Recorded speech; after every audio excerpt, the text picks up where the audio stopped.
جہاں تک محبت کر سکیں آپ نے محبت. نبی پاک نا بچوں کے مزاج کا خیال کرتے، چھوٹے بچوں. حضور پاک سے گزرتے تو فرماتے السلام علیکم.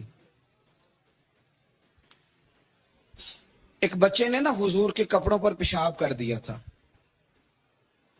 اس کی ماں پریشان ہو گئی. بخاری ہے. یا رسول اللہ وہ بچہ تھا پتہ نہیں چلا. تو نبی پاک فرمانے لگے کیا ہو گیا، وہ بچہ ہے، اللہ نے پانی پیدا کیا نا، ابھی اس پہ پانی بہائیں گے سب ٹھیک ہو جائے گا. وہ بچہ ہے. لیکن حاجی صاحب گھر میں بگڑ جاتے ہیں، پوتا اگر پیشاب کر دے کہتے ہیں میں نماز پڑھنی ہوتی، وہ بگڑ جاتے ہیں. پیر صاحب بگڑ جاتے ہیں اس بات پہ، علامہ صاحب بگڑ جاتے ہیں. سیٹھ صاحب کہتے ہیں پتہ ہی نہیں بچے نے پیشاب کر دیا ہے. حضور نے فرمایا کہ بچہ بچہ ہوتا ہے، وہ چھوٹا ہے، اس کا ایک مزاج ہے، اس کا ایک مطالبہ ہے. اب آپ یہ کہیں کہ وہ بڑا مجھے پاک صاف سمجھتا ہے تو اس رویے سے میرے ساتھ وہ ملاقات کرے، آپ اس کے مزاج کی رعایت کریں گے. نبی کریم کے غلام کے بیٹے ہیں حضرت اسامہ بن زید، نواسوں کی بات نہیں سنا رہا. زید بن حارثہ حضور کے غلام تھے، ان کے بیٹے ہیں. چھوٹی عمر تھی، ناک بہ رہا تھا.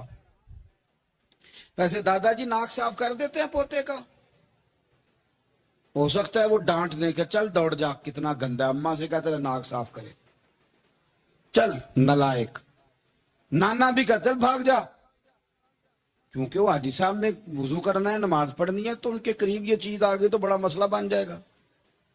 نبی کریم صلی اللہ علیہ وسلم نے کہا عائشہ اسامہ کے ناک بہ رہی ہے صاف کر دو. حضرت عائشہ کہتی ہے میں ذرا اٹھی کو کپڑا دیکھ لوں تو حضور جلدی سے اٹھے. ایک روایت تو یہ کہ حضور نے ناک پونچھ دیا، اور دوسری میں کہ نبی پاک قریب پہنچ گئے. جناب عائشہ کہتے ہیں میں نے ہاتھ پکڑ لیا، میں نے کہا حضور کپڑا لینے گئی تھی آ گئی. کہتے میں نے اپنے ہاتھوں سے ان کی ناک صاف کر دی، ریٹ صاف کر دیا. اللہ کے رسول گویا میری طرف دیکھ کے مسکرائے، حضور راضی ہوئے. بچے تو بچے ہوتے ہیں، بچے تو بچے ہوتے ہیں. اب آپ کو بچہ حاجی صاحب مانے، پہلے نمازی صاحب مانے، آپ کو پہلے بچہ جو ہے وہ بڑا سیاںہ مانے، سمجھدار مانے، عقل مند مانے، پیر صاحب مانے. چھوٹا بچہ تو وہ نہیں مان سکتا. آپ اس کی نفسیات کے مطابق اس کے ساتھ چلیں. آپ رویہ وہ رکھیں کہ وہ بچہ ہے، وہ چھوٹا ہے. حضور بچوں کے پاس سے گزرتے تھے تو انہیں سلام کہتے تھے. آپ بھی کہتے ہیں، آج سے کہیں گے. حضور گزرتے چھوٹے کہتے السلام علیکم. اور نبی پاک صلی اللہ علیہ وسلم کبھی کبھی نا بچے کھیل رہے ہوتے تو حضور بیٹھ جاتے، فرماتے یار میرے سینے سے تو لگو. حضور زمین پہ بیٹھ جاتے، بچہ یوں ہاتھ پہ، بچہ دوڑا آتا، حضور کے سینے سے جب لگتا تو نبی پاک گر جاتے اور فرماتے اوئے ہوئے تم نے تو مجھے گرا ہی دیا ہے. یہ بچوں کے ساتھ آپ جو رویہ رکھیں گے وہ میٹھا ہوگا. اب آپ کہیں گے چونکہ اب میں ایک عہدے پہ ہوں، میں ایک منصب پہ ہوں، تو یہ آپ کی نفسیاتی کمزوری ہے. پھر کیا ہوتا ہے، بچوں کو ڈانٹ کے رکھا جاتا ہے، بے جا ڈانٹ ڈپٹ، بے جا سختی، اور بے جا ان کے ساتھ رویے، اور ان کے ساتھ بڑی عجیب و غریب قسم کی جو ہے وہ ہماری جو ہے وہ گھٹن گیپ آ جاتا ہے بچوں کے درمیان. بچے، میں کہا کرتا ہوں پھر بچے ہمیں دکھ نہیں سناتے، وہ پھر غلط آدمی کو دوست بناتے ہیں، پھر اس غلط آدمی کو اپنی بات بتاتے ہیں، غلط آدمی رازدار بن جاتا ہے. آپ ان کی نفسیات کے مطابق ان سے پیار کریں، انہیں ٹائم دیں. آپ دیکھیں یہ کیا سوچتے ہیں، کیا کہتے ہیں، کس طرح کا ان کا رویہ ہے بچوں کے ساتھ. پھر نوجوان جب کوئی ہو جاتا ہے تو اس کی سوچیں جوان ہو جاتی ہیں. نوجوانوں سے معذرت کے ساتھ نبی پاک علیہ السلام نے نوجوانوں کی حکومت سے پناہ مانگی، نوجوانوں کی حکومت سے پناہ مانگی ہے، اس لیے کہ نوجوان بڑی جلدی پیار بھی کرتا ہے اور بڑی جلدی نفرت بھی کرتا ہے. سوچیں مضبوط نہیں ہوتی. نوجوان آدمی، جوان آدمی، بکھری ہوئی سوچیں ہوتی. میرے رسول کریم صلی اللہ علیہ وسلم نوجوانوں سے ان کے مزاج کے مطابق ڈیل کرتے تھے، ان کی طبیعت کے مطابق ان کی ذہن سازی کرتے تھے.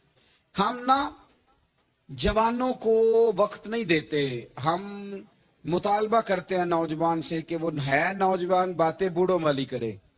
اگر جوانی میں بوڑھوں والی باتیں کرے تو پھر تو شیخ سعدی کہتے ہیں سارے بوڑھے چھوڑ کے اس نوجوان کے پاس بیٹھو، اس کے پاس فیض زیادہ ہے۔ اگر ایسا ہو جائے، کیونکہ در جوانی توبہ کردن شیوائے پیغمبری، یہ تو اچھی بات ہے، لیکن میرے عزیز اگر ایسا نہ ہو، ایسا ممکن نہ ہو، تو پھر نوجوان کو آپ اس کی طبیعت کے مطابق ڈیل کریں۔ آپ اس کی سوچ دیکھیں، اس کا رویہ دیکھیں، اس سے پیار کریں۔ نبی کریم علیہ السلام کے پاس ایک نوجوان داخل ہوا، اندر داخل ہوتے ہی اس نے فٹافٹ ایک بات کر دی، کہنے لگا یا رسول اللہ مجھے زنا کی اجازت دے دیں، میرے جذبات بہت بھٹک گئے، میں روک نہیں سکتا۔ ہمارے ہاں ہمارے گھر میں کوئی فون کرے تو ہم غیرت مند بن جاتے ہیں، میری غیرت کو گوارا نہیں کہ کوئی میرے گھر میں فون کرے، اور اگر میں کسی کے گھر میں فون کروں تو پھر غیرت کدھر گئی؟ پھر بھی آپ غیرت مند نہیں صاحب، پھر بھی آپ غیرت مند نہیں۔ اگر آپ کسی کے گھر فون کرتے ہیں تو آپ غیرت مند نہیں، تو یاد رکھیں اگر آپ یہ حرکت کر رہے ہیں تو پھر آپ کو بھی تھوڑا احساس ہونا چاہیے نا۔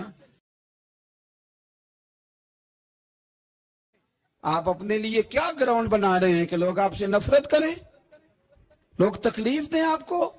یہ نوجوان بچے کسی نے ہارن دے دیا گاڑی کا تو آپ اس نے گاڑی پیچھے کرنی ہی نہیں، وہ ماں بدولت کو ہارن بجا دیا ہے۔ یہ مہذب قوموں کا یہ رویہ نہیں ہوتا، یہ تو وہ قومیں ہیں جو مطلب بڑی تنگ ہیں اپنے آپ سے، یہ بڑے آوازار لوگ ہیں۔ ٹھنڈے رہیں، میٹھے رہیں، پیار کریں، دوسروں کے جذبات کا احساس کریں۔ نبی کریم صلی اللہ تعالی علیہ وسلم نے ایک دن حضرت عائشہ صدیقہ سے کہا عائشہ تیرے ساتھ ایک بات نہ کروں، حضور کریں؟ فرمایا جب تو ناراض ہوتی ہے تب بھی مجھے پتہ چل جاتا ہے، اور جب تو راضی ہوتی ہے تب بھی مجھے خبر ہو جاتی ہے۔ اتنا دھیان رکھتے ہیں خاوند گھر میں کہ اب اس کی پوزیشن کیا ہے، اور اب یہ کیا سوچتی ہے، اور کس بات پہ اس کو جو ہے وہ ناراضگی ہوتی ہے۔ مجھے جب تو راضی ہوتی ہے تب بھی پتہ ہوتا ہے، ناراض تو حضرت عائشہ کہتی ہے نہیں حضور ایسی تو بات ہی کوئی نہیں، آپ بتائیں۔ تو حضور فرمانے لگے جب میں کسی اور زوجہ کے پاس تھوڑا وقت گزار لیتا ہوں زیادہ، اور جب میں آتا ہوں تو تو ناراض ہوتی ہے۔ یا رسول اللہ آپ کو کیسے پتا؟ فرمایا بتاؤں؟ حضور بتائیں۔ فرمایا اس وقت جب تو قسم اٹھاتی ہے تو کہتی ہے لا و رب ابراہیم، مجھے ابراہیم کے رب کی قسم، اور جب تو مجھ سے راضی ہوتی ہے تو کہتی ہے لا و رب محمد، مجھے محمد کے رب کی قسم۔ تو پھر حضرت ابراہیم کا نام لے لے کے حضرت عائشہ کہنے لگی محبوبہ قربان جاؤں، بات بالکل ٹھیک ہے، ایسے ہی ہے یا رسول اللہ، بالکل ایسے ہی ہے۔ جب تھوڑی خفگی ہوتی ہے تو میں یہ کام، تو حضور تو لوگوں کے مزاج کا خیال کرتے تھے، نبی کریم کو تو پتا ہوتا تھا، لیکن ماں بدولت کہتے ہیں سارے میری مرضی کے مطابق چلیں۔ ہاں میں نے زندگی میں یہ تجربہ بھی کیا ہے کہ آپ لوگوں کا خیال رکھنے لگ جاتے ہیں تو لوگ خراب بھی ہو جاتے ہیں، اس میں کوئی شک نہیں۔ وہ سمجھتے ہیں شاید میری ضرورت بڑی ہے، نہ یہ بات نہیں بھائی، بات کچھ اور ہے۔ حضور رحمت اللہ للعالمین ہے نا، تو کافر ہے یا منافق ہے، حضور کی تو ڈیوٹی ہے پیار کرنا، لیکن کافر کو تو چاہیے نا کلمہ پڑھے، منافق کو تو چاہیے نا مومن بنے۔ او بھائی میں نے کہا وہ بزرگ ہیں، ان کی ذمہ داری ہی پیار کرنا ہے، وہ جو بھی جائے گا اس سے۔ لیکن تو بتا تو نے پیار میں سے سیکھا کیا ہے، لیا کیا ہے، تیرے اوپر اثر کیا ہے؟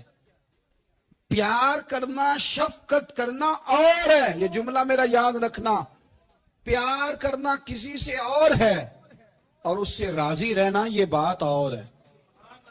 کسی پر شفقت کرنا اور ہے اور اس بندے سے راضی رہنا، یہ آپ دیکھیں کہ وہ راضی ہے آپ سے کہ نہیں، کہ خالی پیار ہے، خالی شفقت ہے۔ شفقت تو مجبوری ہے، کرنی ہے۔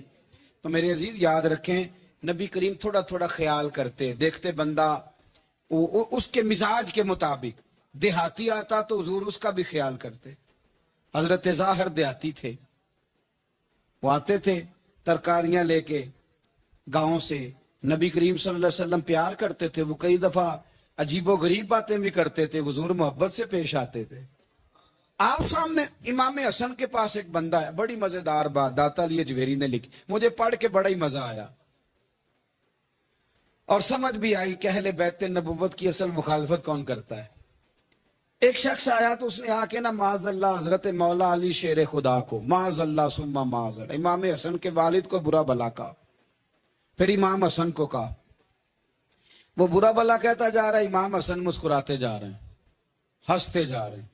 انجوائے کرنے کا آپ کا موڈ بن جائے تو سب کچھ انجوائے ہو سکتا ہے, لیکن اگر آپ نے مرچیں دانتوں کے نیچے رکھ کے اچھی طرح چبا لی ہوں اور کانوں سے بھی دھواں نکل رہا ہو تو پھر تو بھائی کوئی چیز بھی انجوائے نہیں ہوتی. پھر تو قصور یہ ہے کہ مرچیں نہیں چبانی تھی, آپ نے اپنا مزاج خود بڑا کڑوا کر لیا ہے, وہ کیسے کام چلے گا.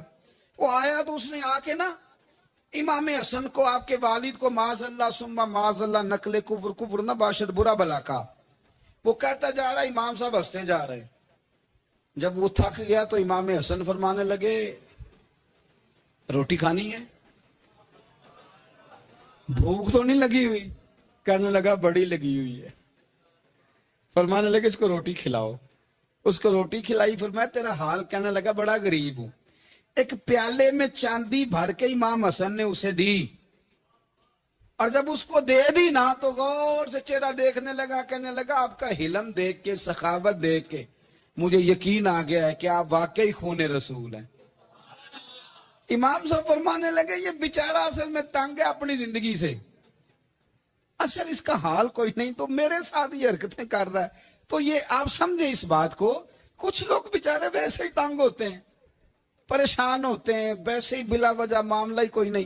امام حسن رضی اللہ تعالیٰ نے ہمیں سبق دیا ہے. وہ علامہ اقبال کہتے ہیں کہ ایک مولانا نا میرے سامنے نا ایک بھوکے آدمی کو سامنے بٹھا کے تو حدیث پاک کا درس دے رہے تھے. بندے کو بھوک بڑی لگی ہوئی تھی, وہ درس دیتا جا رہا ہے دیتا جا رہا ہے. تو اقبال کہتے ہیں میں نے اسے کہا کہ فاقہ کش کو درس شریعت سے کیا غرض, اس کے شکم کی آگ کو تو روٹی چاہیے. بھائی اسے روٹی کھلا, اسے تیری کوئی سمجھ نہیں آ رہی, تو بھوک لگی ہوئی ہے, پہلے کھانا کھلا لے, پھر ذرا اس کے ہوش ٹھکانے آئیں گے, پھر اسے دین کی بات بتانا. ہم لوگوں کا ذہن نہیں سمجھتے کہ بندہ کس قسم کا ہے. میرے نبی رحمت سرور دو عالم صلی اللہ علیہ وسلم دوسروں کا خیال کرتے, ان کے مزاجوں کا خیال کرتے, ان کی طبیعت کا خیال کرتے, ان کے معاملات کو دیکھتے. میرے رسول پاک علیہ السلام تو دیکھتے کون شخص کس طرح کا ہے, کس رویے کا ہے, کس انداز کا ہے, اس کو اس کے مطابق عزت دیتے, وقار دیتے, نواز دیتے, اس شخص کا اس طرح کا اکرام کرتے. میرے نبی کریم صلی اللہ علیہ وسلم فرماتے ہیں میں نے معراج کی رات میں نے جنت میں ایک محل دیکھا. میرا دل کیا میں اندر سے جا کے دیکھوں, پر اس کے دروازے کے قریب گیا تو عمر فاروق کا نام لکھا تھا. فرماتے ہیں میں نے کہا عمر ذرا طبیعت کا سخت ہے. اس نے کہنا ہے قانون یہ ہے کہ پہلے اجازت لو پھر کسی کے گھر جاؤ. چلو ہم نہیں جاتے, عمر سے پوچھ کے چلے جائیں گے. گھر جو عمر کا ہے, نہیں آپ کو سمجھ آئی میری بات کی یار, نہیں سمجھے. جن کے قدموں کے صدقے گھر ملا ہے, اگر وہ یہ خیال کرتے ہیں کہ سامنے والے سے پوچھ لینا چاہیے, نہیں آپ نہیں سمجھے. او بھائی جن کے برکت سے وہ مکان ملا ہے, اگر وہ مزاج کا اتنا خیال رکھتے ہیں تو پھر مزاج رسول کا بھی تو خیال ہونا چاہیے نا. پھر مزاج سنو. پھر نبی کریم صلی اللہ علیہ وسلم واپس آئے, حضور نے بتایا وہ عمر تیرا مکان بڑا پسند ہے یار. میں اندر جانے لگا تھا, دروازے پہ حور بھی بیٹھی تھی, جانے لگا تھا اندر, تو وہ نا میں اس لیے نہیں گیا کہ عمر قانون کو بڑا پابند ہے. اس نے کہنا ہے کہ قانون تو اجازت لے کے جاؤ. حضرت عمر رو پڑے, عرض کرنے لگی حضور میں کہاں اور جنت کا مکان کہاں, مختصر سی میری کہانی ہے, یہ جو بھی ہے آپ کی مہربانی ہے. تو حضرت عمر رو پڑے. لیکن میرے رسول کریم صلی اللہ علیہ وسلم اب اتنا حضور خیال کرتے تو جناب عمر پتہ کون تھے, جرت نہیں تھی کسی مائی کے لال کی کہ عمر کے سامنے کھڑا ہو سکے. ہاں جس کے سامنے شیطان نہ ٹھہر سکے, نکل جاتا ہے شیطان بھی. لیکن صحابہ کہتے ہیں جب کبھی حضور کے چہرے پہ شکن آتی تو اتنا وجود ہم نے کسی کا کامتے نہیں دیکھا جتنا عمر کانپا کرتے.